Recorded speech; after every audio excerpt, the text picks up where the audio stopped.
buenos días, queridos amigos, a este impulso espiritual en este nuevo día que Dios nos da y que estamos felizmente agradecidos con Él, reunidos en el nombre del Padre, del Hijo y del Espíritu Santo. Amén. Escuchemos la palabra de Dios que nos prepara el Evangelio de este día.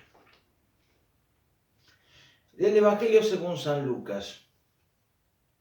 En aquel tiempo Jesús entró en el templo y se puso a expulsar a los que estaban vendiendo en él, diciéndoles: esto dicen las Escrituras, mi casa es casa de oración, pero ustedes la han convertido en una cueva de ladrones. Y Jesús enseñaba en el templo todos los días. Mientras tanto, los jefes de los sacerdotes, los maestros y los principales del pueblo andaban buscando cómo matarlo, pero no encontraban la manera de hacerlo, porque todo el pueblo estaba pendiente de su palabra. Palabra del Señor. Queridos amigos, este es uno de los textos que, si no se lee en el contexto histórico, sociocultural, económico del tiempo, corre uno el riesgo de cometer devocionismos, vamos a decirlo así, devocionismos. O sea, y romper con uno de los puntos más importantes de la tradición cristiana. Uno de los puntos de la tradición cristiana es: el templo eres tú. Nosotros somos el templo. Pablo después lo comprenderá y lo articulará todo totalmente en la carta a los Efesios y más en su pensamiento en general, donde nosotros somos el cuerpo y el templo de Cristo. Donde Jesús dice y dirá en estos días, precisamente, ¿verdad? Yo estoy en el que tiene hambre y me diste de comer. Estoy en el que tiene sed y me diste de beber. Ahí estoy yo. ¿Cuál es la casa de Dios entonces? ¿Dios acaso tiene casa? Si acaso Dios tiene casa, su casa es cada uno de nosotros. Por eso habría que leer bien eso, sobre la famosa localización de Dios en el templo. Por eso, cuando Jesús expulsa a la gente que está vendiendo, en realidad, para nosotros, no le está expulsando del santuario. La gente no está en el santuario, no está en el templo, la gente está en los atrios. El templo de Israel estaba constituido todavía de alguna forma en varios atrios alrededor del templo. El atrio más afuera del templo era el atrio de los que no eran de la fe, de los gentiles. Después venía otro atrio, que era el atrio de las ofrendas, en donde se compraban los chivos, los borregos, las palomas, lo que se iba a llevar en sacrificio. Es ahí donde estaban los puestos. Luego venía el atrio de las mujeres, porque tampoco entraban.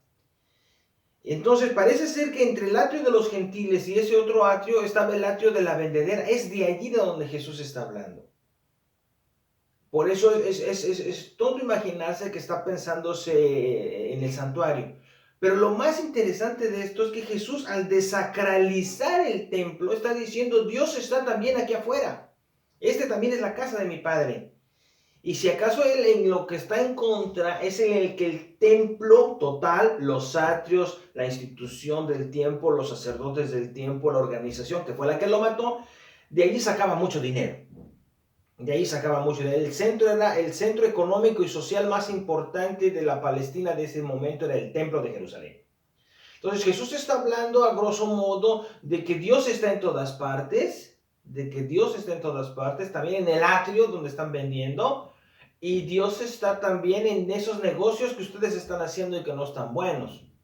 Dios, de esta manera, no está como localizado en un lugar. El papel que los templos tendrían en la iglesia católica cristiana vino mucho después. Los primeros cristianos no tenían ni templo porque Jesús no les había dicho que hicieran un templo. Jesús les había dicho que ellos eran el templo y que se reunieran a fraccionar el pan para darle a los demás.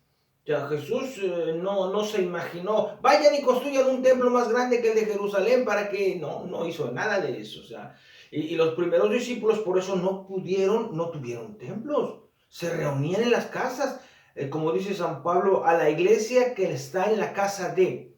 La iglesia que está en la casa de. Hubo un pasaje muy claro de la Domus Ecclesiae, ¿verdad?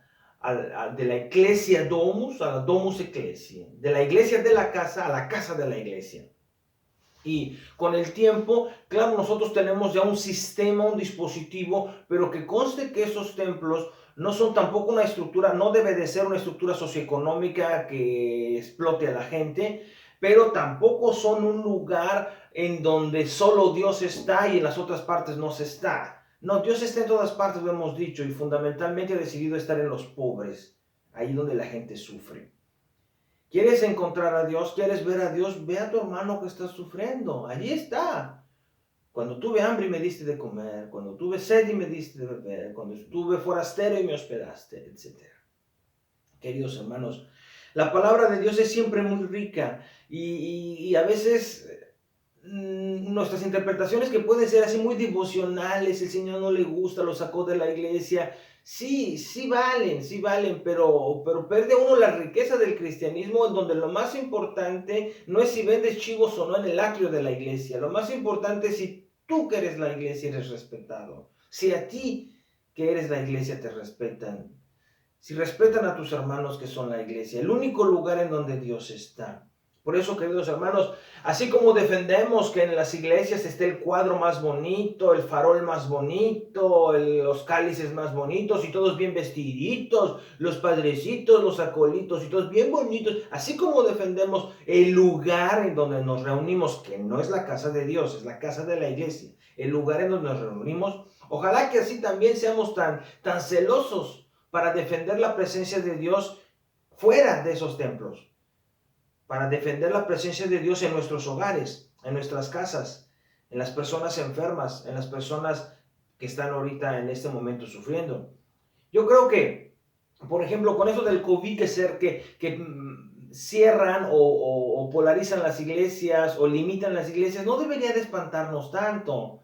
Porque en realidad la iglesia no son las piedras esas, la iglesia somos la comunidad cristiana y por eso hay que preocuparse, por los fieles cristianos que forman las iglesias. Nosotros somos las piedras vivas del edificio de la iglesia. Por eso ojalá que nos preocupemos por nuestros hermanos que si no pueden venir a la misa porque no están apuntados, porque son de riesgo, por lo que sea, por ellos hay que preocuparnos porque forman parte de la iglesia y Dios y Jesucristo está en ellos también. No es porque no estén las iglesias llenas de gente que no hay iglesia. Eso es falso. Esos son métodos importantes para reunirnos. Tenemos lugar en donde reunirnos. Pero lo más importante es que la iglesia no se disperse.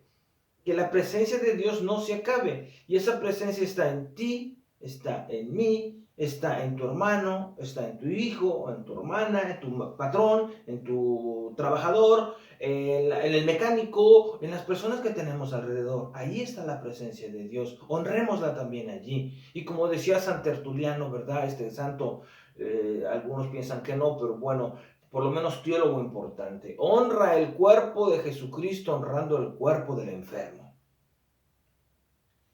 Queridos amigos, vamos a orar por todas las necesidades de todos y seguimos insistiendo por las necesidades de nuestros amigos que están pasándolo más con el huracán en el Centroamérica. Digamos juntos: Padre nuestro que estás en el cielo, santificado sea tu nombre, venga a nosotros tu reino, hágase tu voluntad en la tierra como en el cielo. Danos hoy nuestro pan de cada día, perdona nuestras ofensas como también nosotros perdonamos a los que nos ofenden, no nos dejes caer en la tentación y líbranos del mal. Amén.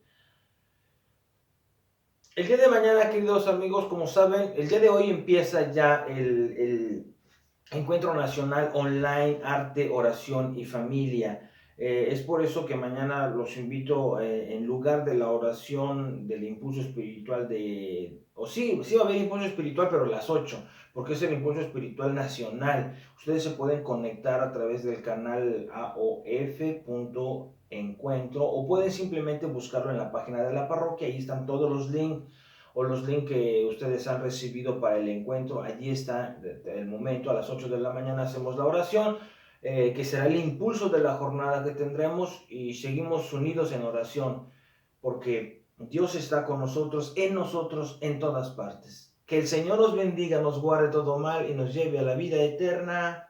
Así sea.